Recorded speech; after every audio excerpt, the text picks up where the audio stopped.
Hey everybody, welcome to our podcast. My name is Sunil Mall with Urban Realty, and this is my co-host Sheraz Anwar. We're very, very excited to bring you this podcast and kind of give you updates and keep you in the know on what's happening in real estate in Calgary and kind of the overall picture in Alberta.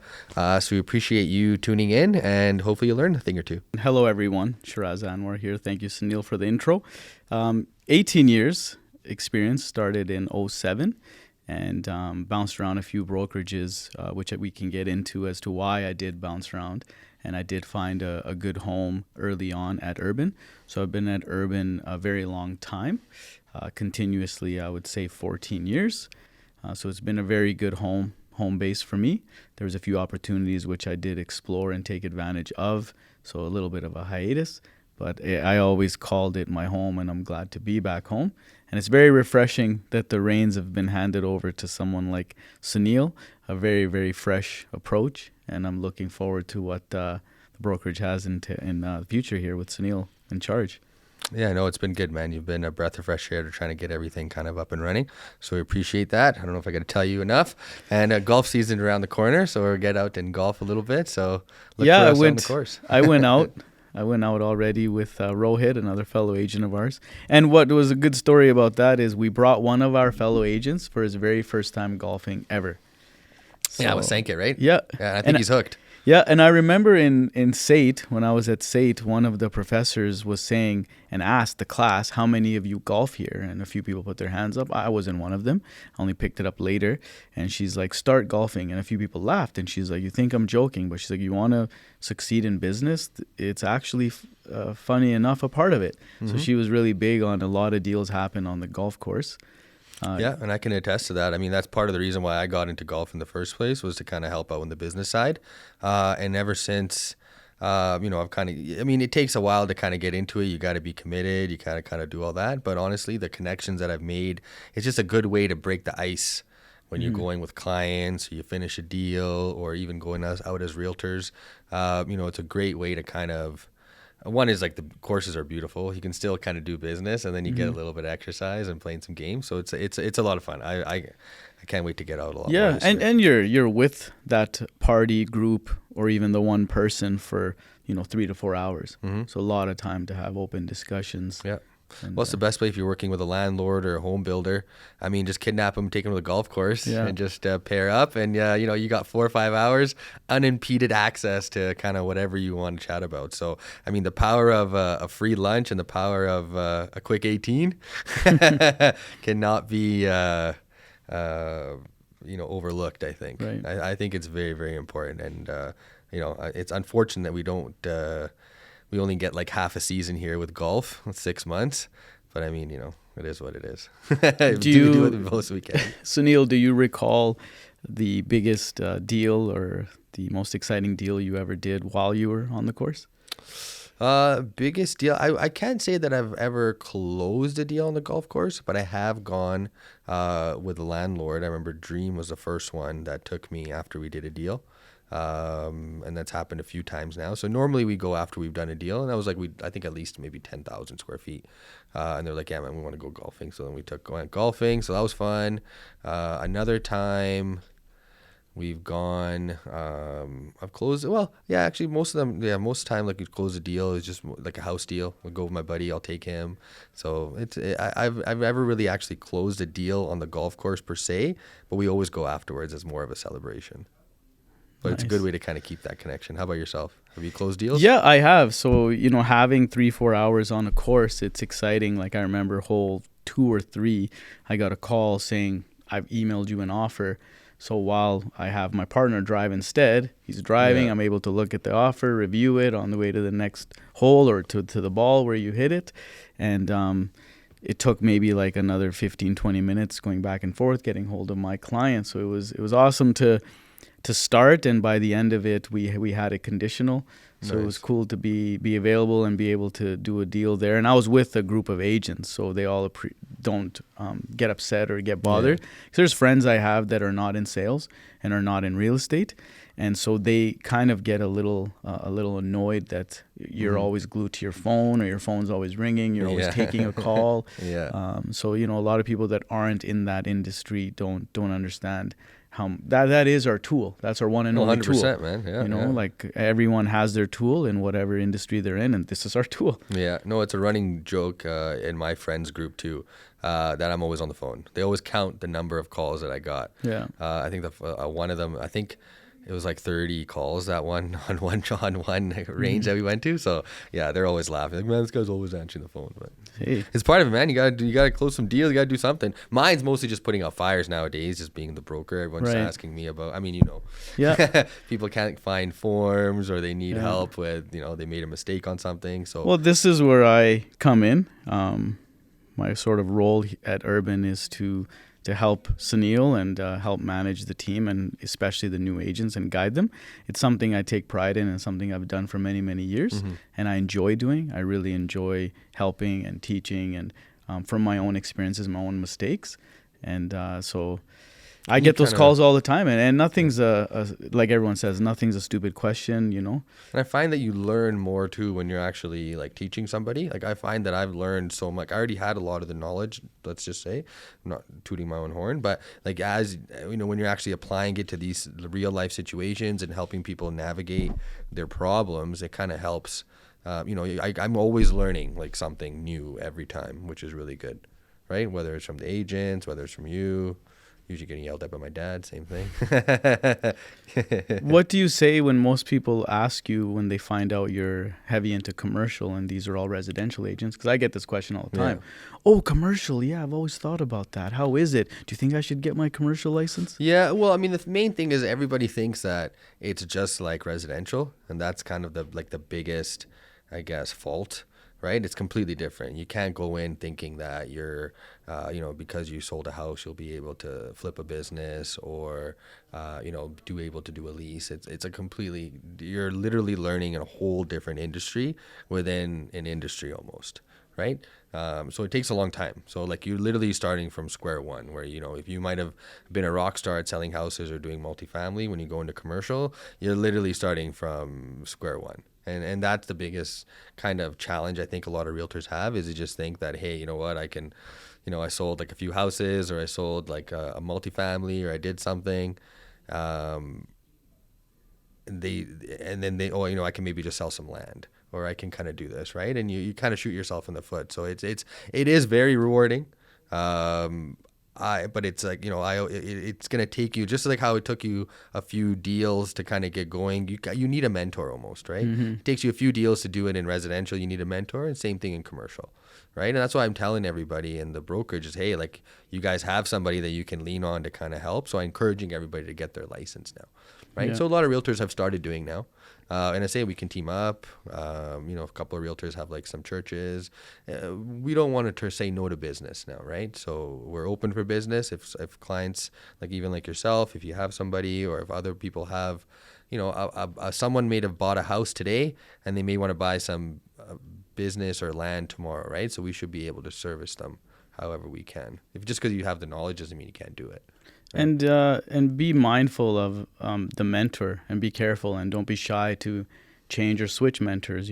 Mentors like coaches, they're human as well. They won't always be the best fit for you or give you the best guidance, or the way their style might be different. Some don't react to tough love or tough encouragement, and some do. Yeah, well, some need it. Some need it and some don't. Some need a kick in the ass to get out of bed and get something. Other people might shut down. Yeah. Right? So, it's hard when you got to find the balance and how people are sometimes, right? Even me, like, sometimes depending on my mood, I try not to take it out on agents or whatever. You always have to be empathetic and put yourself in their shoes.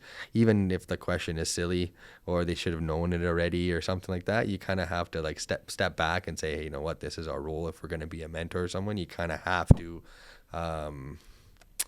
have patience almost, right? You got to be very patient and just kind of explain to the people, because some of these people, they may, they might be very strong at other aspects, but this is the first time they're doing something. Anytime you're doing something for the first time, it's a little bit challenging, even if you already kind of know it, right? So the biggest draw that I hear about agents inquiring or looking into getting into commercial is they're always drawn to assuming the numbers are much larger. Yeah, everyone just thinks they're just going to get commissions, like so many commissions, but like it's not.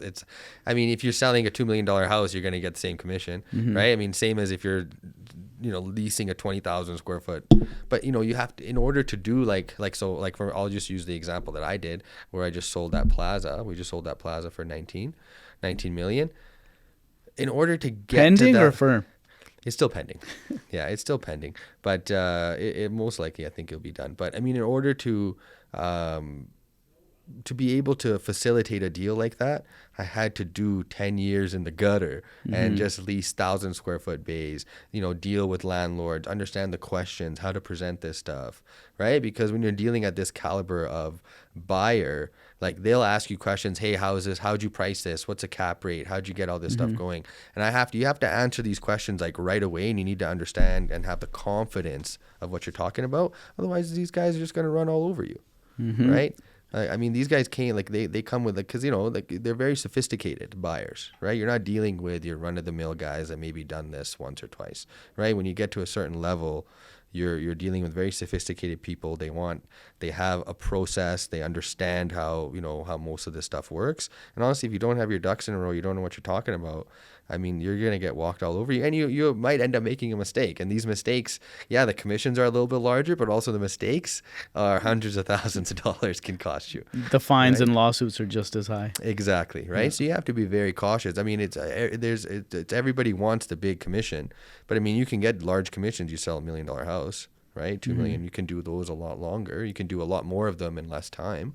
Right? Whereas commercial, it's about a passion, right? Like my passion lies in commercial real estate.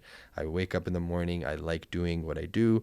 When I was selling houses, you're showing, 50 houses to people, and then they buy from their friend or they know somebody. There's no loyalty in that business. So that's why I decided to kind of go into the commercial route. And also my dad's in commercial. So I kind of had a foot in the door, and I understand the numbers, and I was just more passionate. And that's the main thing, is that you never chase the money. You should go with what you like to do and what you're passionate about, and then the money is just a byproduct, right? That's what I've always done, and that's why I chose commercial. And I still do residential for friends and family. Like I still list a few houses here and there, and I do all that. But I'm not going to advertise openly to say, hey, I sell houses, right? I always like to do commercial. That's what I'll pick up the phone for, I'll go the extra mile for my commercial clients. You're fortunate to find a passion, right? If you're doing something and you're doing it for the money, you're not going to be happy in the long run. Yeah. You have to be excited and passionate about what you're doing. Well, you get bored, man. Yeah. And plus, I mean, we're on a commission lifestyle. Yeah. It's a little different than just collecting a salary, right? Right. But thanks to your push, even myself, I'm migrating and doing more commercial, and I want to move more into that realm. You got your office deals, right? You got your office deals. I've got a few under my belt this year, and I'm looking forward to doing many more. But just starting on this topic is the draw of agents looking to get into commercial, or even the draw of individuals looking to get into real estate as an agent in general. It's 2025 now. Everything's taken on face value. It's just how it is. So your reputation is online. Everyone's going to see your clips, see your reels, see your social media, see your realtor.ca profile. Oh, wow, this guy's making a lot of money. They don't know how much is going on behind the scenes. Well, they don't know the 10 years that I spent building all the relationships and doing all that stuff. I'm just getting into social media now, but I've been licensed for 15 years, just just grinding every day. Right. So now I get to enjoy the fruits of my labor. We're having, we're just chit chatting, whatever. I got the knowledge, but that comes from somewhere, right? So I was lucky enough that I got my license pretty much right out of high school. So I was 19 when I got my license. What year was that? Do you remember? 2010. October 2010. So I was 2007. Yeah. And I thought I was the man because I had a BlackBerry. Yeah. That's how long ago this was. There's no, driving across town, getting initials for one small thing on a contract, then driving to the closest UPS or Staples to get it faxed, right? Yeah. No, we did all that stuff, right? Thankfully, I kind of came in and kind of you too as the technology was changing, right? But it's, it's still pretty... it's not easy to try to get the knowledge. That's what everybody thinks they can just bypass, right? It's the real estate course is easy. You can do it in a month if you really wanted to. But sitting in front of a homeowner, a couple in their house, right? Right. You got to learn. And that's why I tell all these new realtors is you're not going to pick this up right away. You have to work at it every day, and you'll learn a little bit something, as you kind of go along, and then eventually like you'll figure it out, right? I like to use Rohit as a good example. Like he comes to the office every day. He's there kind of 9 to 5, and he's kind of open house every Saturday, Sunday. Yeah, grinding, like open clockwork. house. He goes and does door knocking. He's kind of trying every single thing. He's finding what works for him, and then he's going to try to go on that, right? But we did lead gen. Like, you have to do all of these things and try it up a lot. I mean, I can tell you 9 out of 10 people ain't doing that. Yeah. Right? They just kind of come by the office and they're like, hey, man, like, I'm kind of struggling. Yeah, I'm struggling right now, right? Yeah. I'm like, dude, like, Rohit's been grinding. He comes to the office every day for 6 months. Yeah. And the guy didn't do a deal until he was 3 months in. And he came every day. But those are still good numbers, too, because on average, the average agent does 4 to 6 deals per year. Just the average agent. Yeah. That's the thing, right? Like, we're training. If you want to treat this as a full-time career, you have to have discipline, right? You don't have a boss here who's you have to show up here at 8 o'clock, or you gotta be here till 5. Like, honestly, you don't want to come to the office, don't come. You're just not making any money. But 3 months from now, you're gonna come to me crying, saying I don't have any income, because the work in this industry, today's work is for a reward 2 to 3 months from now, right? Exactly. Yeah, and everyone's just chasing the commission. Like, but I mean, how do you get? And that's why it's so hard when people just want to discount what we do, because like, dude, we don't have a. And you know what's hurting us too as agents? It's unfortunately our fellow agents that are out there, that clients come to me and say, well, I met an agent who's not going to charge me to sell his home because he's going to make money when I buy a home with him, right? Yeah. And I say, well, unfortunately, that agent is just discounting himself and hurting the industry in general.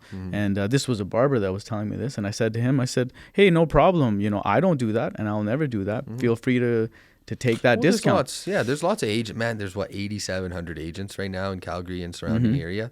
There's a lot of competition. Yeah. Right? Well, what I was saying to him was that, on that same theory, then I'm not going to pay you for this haircut because I'm going to come back in 2 weeks and I'll just pay you for that one.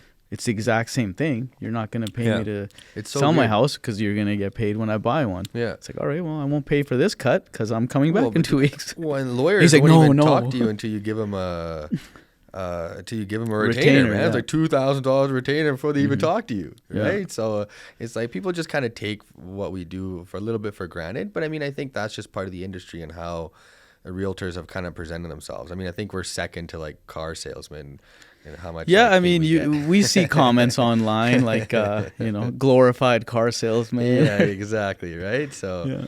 No, but sales, it's all sales. Not the best reputation. Yeah, it's one of the hardest industries anyways. I mean, sales in general, whatever you're selling, cars, homes, any product. You're making a living by like pretty much just like talking. Yeah. Right? That's why my phone rings at like 10, 11 at nighttime. I pick it up. But I'm like, dude, like it could be way worse. Yeah. Yeah. I mean, I was in there too. I can tell you from experiencing both sides of having the 9 to 5 job and having that set lifestyle and a paycheck every 2 weeks. And, if I could go back in time, I would have not taken that opportunity that was presented to me, and I would have stuck with real estate full time. I gave away a decade of my life making somebody else rich, working for someone, working for a company, and then being confined to their rules and being stuck to a chair 8 to 9 hours per day. Yeah, well, it's not for everybody, right? Yeah, like a lot of people get sucked into that, right? Like if you good thing you got out, but there's a lot of people that just don't ever kind of pursue their passions. It's fear.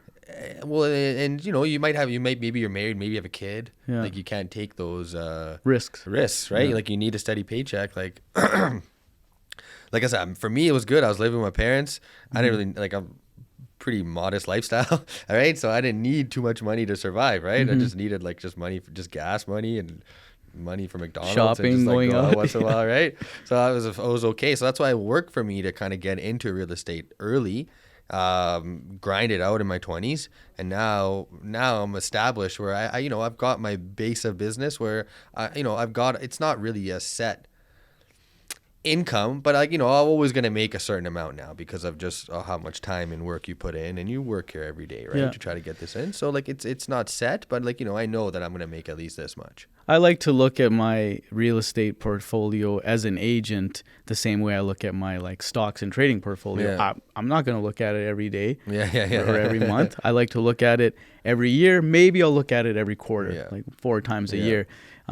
If you're doing the reps like you mentioned Rohit is, then you're okay. You can only be upset with yourself in an industry like this, in sales in general, that's commission driven. Are you taking the steps? Are you doing the repetitions of prospecting? Yeah, that's all it is, man. And eventually it'll come, right? It's whoever is doing this the longest, and it just time in, right? You got to actually spend your time. And honestly, reputation is the biggest thing. Like I have done numerous, like I will go over and above to protect my reputation in this industry, because that's literally everything, right? I've fucking given away commissions, I've discounted commissions. I know we're chatting not to do that, but like I've done whatever I can to make sure that, like, I've said sorry and admitted fault when it wasn't necessarily my fault, just so the other realtor would be happy. Sometimes it's just a pissing contest, right? So you got to put your pride to the side, and like, just always to protect the reputation. And that's why I was able to get to where I'm at now, is because I have the reputation, right? Otherwise, like, when we're buying urban or anything like that, like why would Sonny have sold it to me other than any of these other people that approached him, right? He didn't even want to sell it actually when we approached him.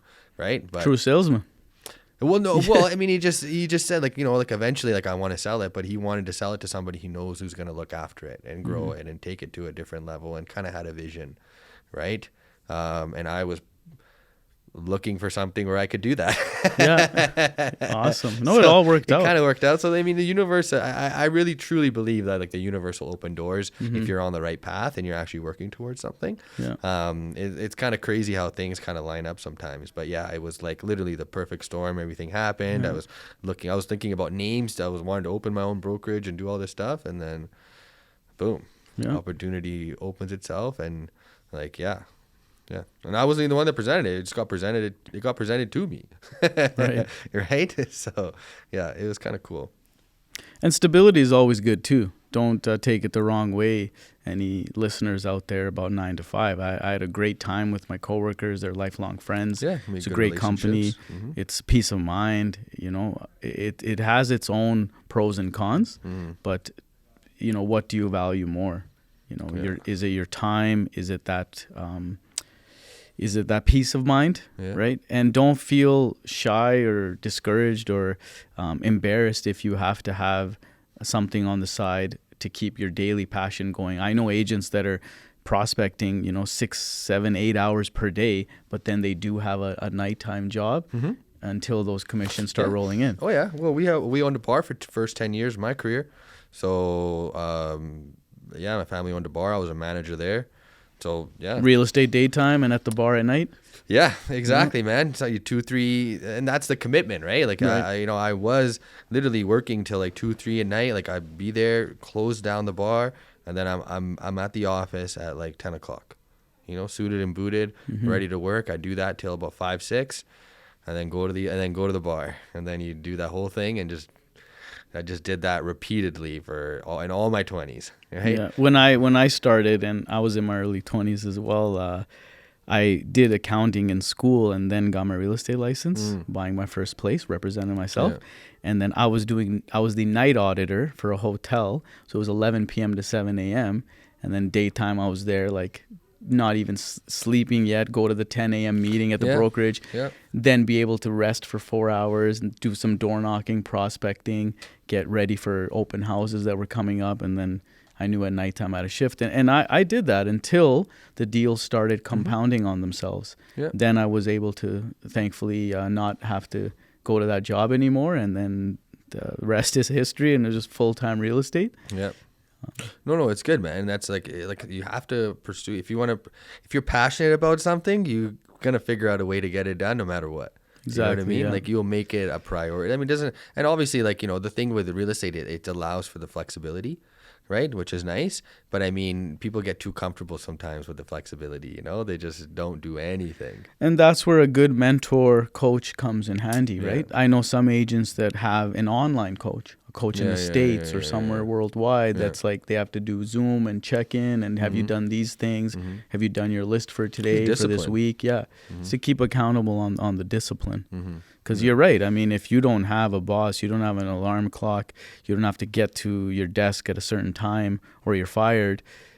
For some people, it's tough to not hit that snooze button. Oh, yeah. Right? Oh, yeah. No, I mean, look, I love what I do, and I still will hit the fucking snooze button, right? And like sometimes I just want to stay at home, but I'm like, no, man, like I got to get up and go do stuff, right? And so like thankfully, like I have my dad or I got my brother, like we're all kind of doing all kind of the same thing, so we kind of keep each other accountable. But man, sometimes I just want to chill. Yeah, of course, yeah. Right. So the greatest thing about it that I appreciate has nothing to do with the commission or money. It's that aspect that I don't have somebody demanding my time at a certain like time, basically. Not and demanding. And you can grow with your kids, right? Like that's what I was getting at. Right? So he was sick. He's only 3 years old, and instead of having him in the care of somebody else, I have the freedom and the power to be able to be there with him. Something very important, which I did have to go to. I could, pay a fellow agent to do showings for me. I pay them for their time. And another great thing about this and mindset to keep in mind for fellow agents is, you have to pay it forward. If you're collaborating with someone, respect their time, pay your lawyers, pay your agents, pay. And eventually you'll start to get things come back to you. Yeah. Oh yeah. I've been paying for lunches for years for people. Yeah. It's starting to come back now, but yeah, like I always pay for lunch. It's just a habit of me. So I always take people. I always try to pay for lunch. I mean, now it's coming back where people want to take me for lunch, which is cool. Nice. But like, yeah, that's why don't discount the power of a lunch, man. You take anyone out for a lunch. Everyone's down for lunch. I'm always down for lunch. Right? But it's good. Like having I think just going back to what we were chatting about, it's just having the flexibility that real estate gives you is really good. It doesn't take away, like you can still grow with your family and kind of do all that. The problem is it is very time consuming when you are in the middle of a deal. And I always find that, I don't know, maybe it's for you too, but like the deals come in waves. Right. Sometimes you're twirling your thumbs for a week and then all of a sudden you're jam packed. You have so much going on. 8 showings today and 2 offers in the air, a walkthrough. Right? Yeah. There's been days where you're on the go 7 a.m. to 10 p.m. Yeah. Then there's days you're right where you're like, why didn't my phone ring today? Yeah, exactly. Right. So, and that's what I've tried to learn is that when those days do come, it's not that you're doing anything wrong. It's just to enjoy it. And that was took me a long, I think just this year is when I've started to actually appreciate that a little bit. That like, it's not that like you're doing anything wrong. It's just sometimes it's just nice. You just get a break sometimes. You know what I mean? Like everything is just running smoothly and you're not needed anywhere. So just enjoy, right? Like you can't control when those days happen, unfortunately. Well, I guess you could. You just want to take a day off or something. But like I always, before I was always kind of like stressed out. Like, oh man, like to start making calls and like start doing this and that, right? But now I realize that, it's like, just enjoy it. Right? Maybe you're like, just take some personal time. Like I always try to make sure like I go to like what normally gets neglected for me is I'll stop going to the gym. I'll start going to yoga. And then when I stop doing those things, then my mentally I'll start kind of getting down a little bit. Right. Well, that discipline is very powerful. Right? You can stay focused and don't miss your gym or your yoga. Yeah. That's all part of it. Yeah. So like that's kind of like it's I don't know if you find that, but like I find like if you're not really training your like kind of just getting it out a little bit, you're like mentally you're just not there. You know what I mean? Yeah. I kind of forgot what I was kind of going with that, but no, that's good. And you're absolutely right. You need to take care of yourself. That's very, very important. And I'm big on freeing that time for yourself. Buy Back Your Time is a great book. That I recommend everyone to read, especially those that are self-employed in sales. Don't be shy, like I mentioned earlier, to pay upfront. Hire that full-time assistant. Hire a buyer's agent. You don't want to do those showings? There's a lot of hungry agents that'll $200 for you, and they show 8 properties. Yeah. That's And there's a limit. You don't want to just outsource all of your work. But like a good What thing. you can outsource. Yeah. Well, and like I'll show like a good thing, like for me, for motivation, and I don't know, maybe for everybody is my fucking car. So I got a nice Range Rover. So you want to be able to afford that. You kind of have to work a little bit to be able to, right? God forbid that people see that getting repoed. It's not going to look good on their reputation, right? Right. So then you ends up making you work a little bit harder because like, hey, like, you know what? Like I have to, I have to do this deal or I have to do this stuff so I can actually make my payments and stuff. I'm not saying that's the best for everybody, but that kind of whatever is your motivation, whatever that kind of worked for me because I'm like, Yeah. you know what, I got this nice car, I got to make sure I fucking Keep it. look after it and do all this stuff. Yeah. So because I know new agents that get a few deals that I help them through, and then all of a sudden they lease a fancy vehicle or they finance a fancy vehicle, and then 2-3 months go by and then they don't have something else going on, and those payments start to catch up. And then it's tough, right? So the most successful business people out there will tell you to, of course, buy your luxuries last. Build your asset column. Of course. Have that fund your luxuries, right? Instead of saying I want to spend $100,000 on this vehicle, what can I acquire that may generate me $100,000 in 5 years, and then I can have that asset pay this off, right? Exactly. So I remember I helped a client that was kind of changed my own thinking early on, and he had that thinking.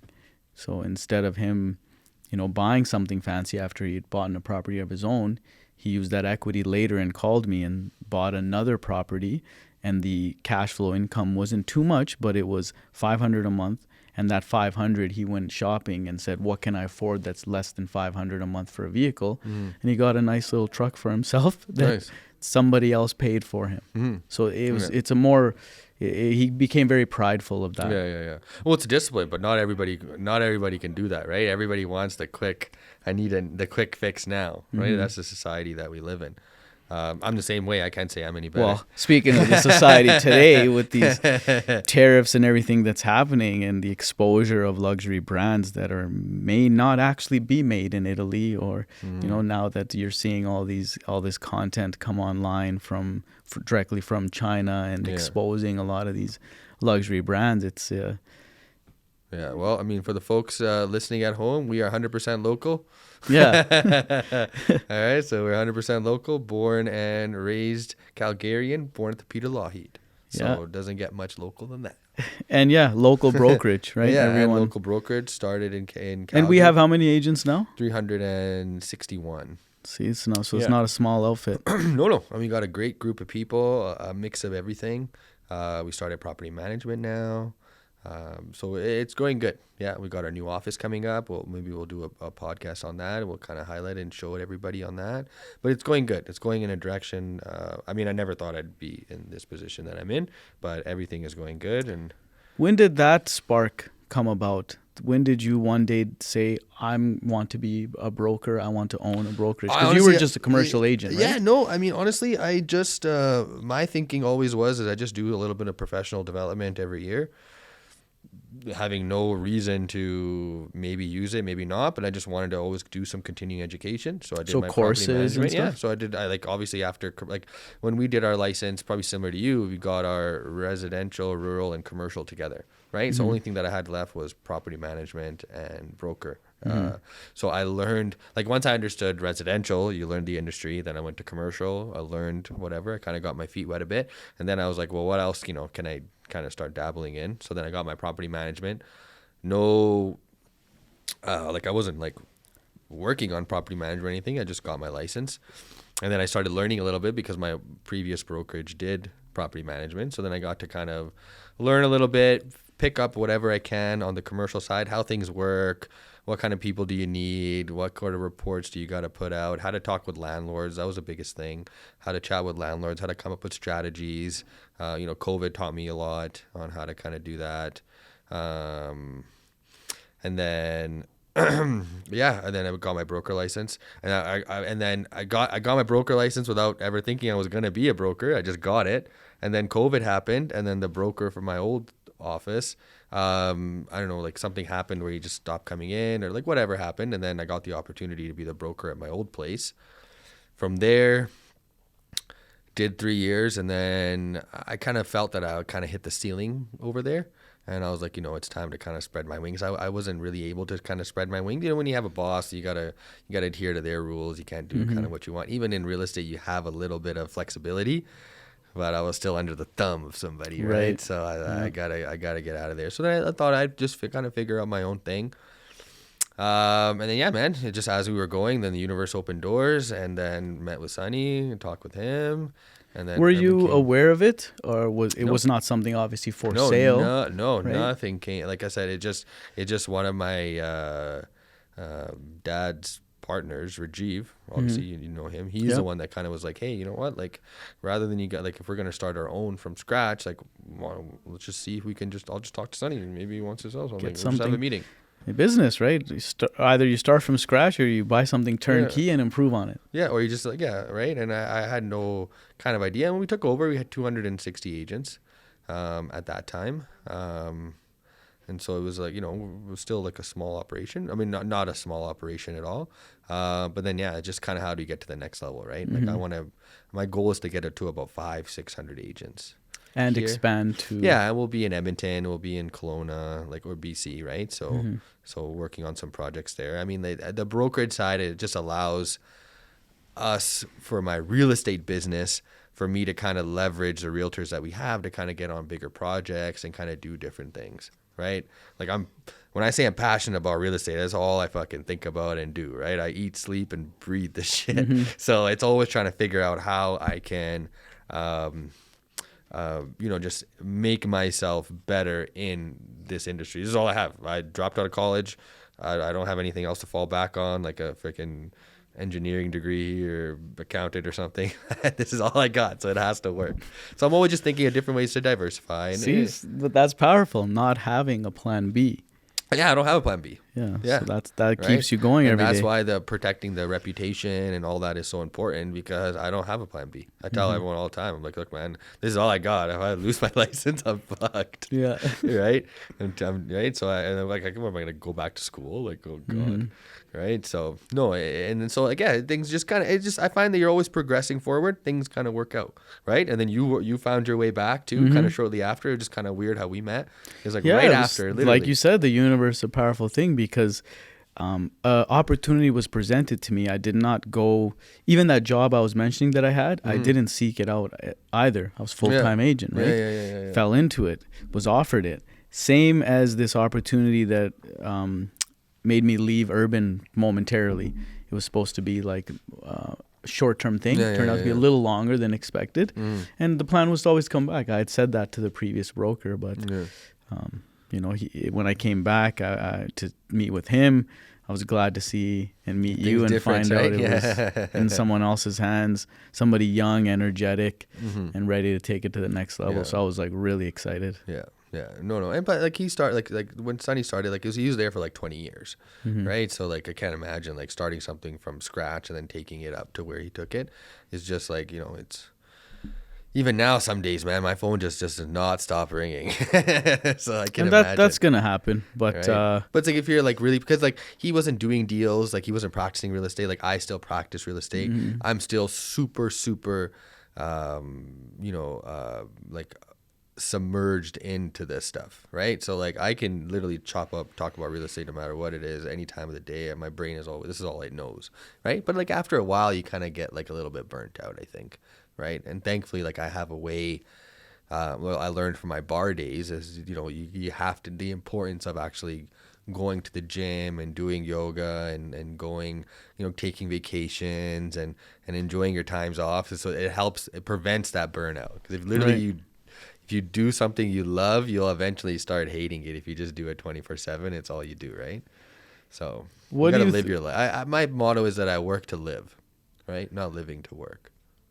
What do you think about the recent announcement here in town? Where was this? River Run condos in Eau Claire. Yeah. Each owner was given $310,000 from the city because they took that property and expropriated it for the Green Line, right? Oh, yeah. So they feel that they were undervalued. Their first time they were offered half of that, and now they got $310,000. In my opinion, that's a fair offer. Yeah. but they think it's Especially still Eau undervalued. Claire, yeah. I mean, all this today is undervalued in Eau Claire. Yeah. You can't get a freaking condo there for under $1 million. Well, there is 700,000. a few like 333 Riverfront Ave, that building. Yeah, there's a couple. You Those are can like a little bit old, but that's the one that they took, right? no, they took River Run. It's a different one. So I mean, maybe on market those could have been 4, right? So they got 310. Yeah. It's just interesting. I mean, I'm sure a lot of them aren't in a bad situation. Maybe somebody that bought it a year ago, year and a half ago, and now this was announced or something. Perhaps they bought it high and they only get 310. Yeah. But I mean, that's the thing, man. The city's got I've the never, power. yeah, right? I've They can never export. dealt with that. I've never like No. had a client call me and say the city took my property. Yeah, Right? well, they have that plan, but the city rarely ever does that unless it's for the public good, right? Yeah. So I learned all this because of I was just watching Yellowstone and they were trying to expropriate the land to build the airport. Right.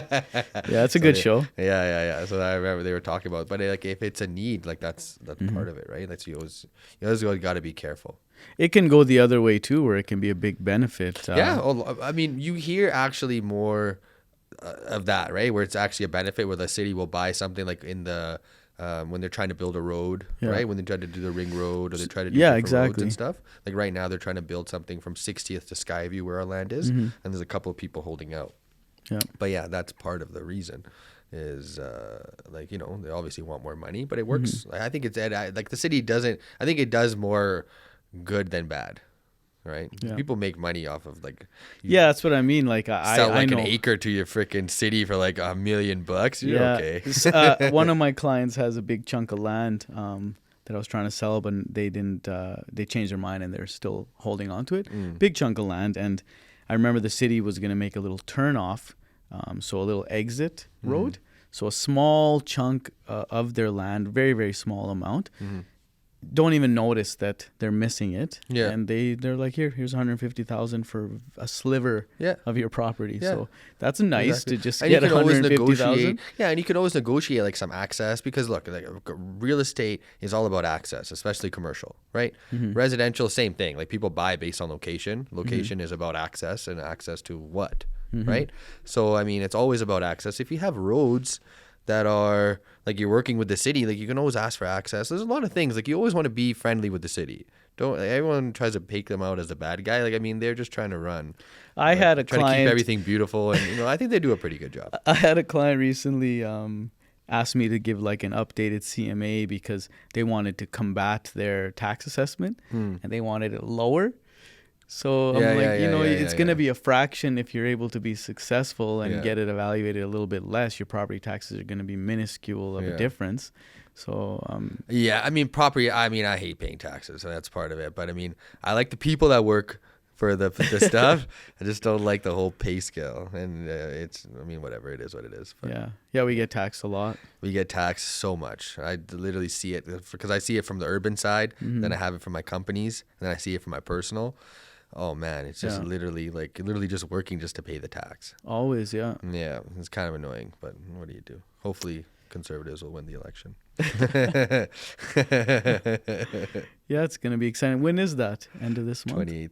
Yeah. 28th. Yeah. And that's why I think that's why we've seen a little bit of a slowdown in sales and just real estate in general right now. Things are kind of slow. Any realtor that I talk to, they're saying like it's slow right now. Well, a doubling of the inventory almost. Yeah, so I think it's because of the elections. I think a lot of you're not going to make a huge financial decision if you know that governments might change, or you may not even have a job depending on which way it goes, right? Yeah. So you never know what's going to happen. So, but I think this election is important. So everybody should go out and vote. Yeah, I got my card in the mail the other day. Yeah, make sure we vote. Doesn't matter who you're voting for, which way you're going, but at least everyone should vote. We should exercise our right. I think this is a very, very important election.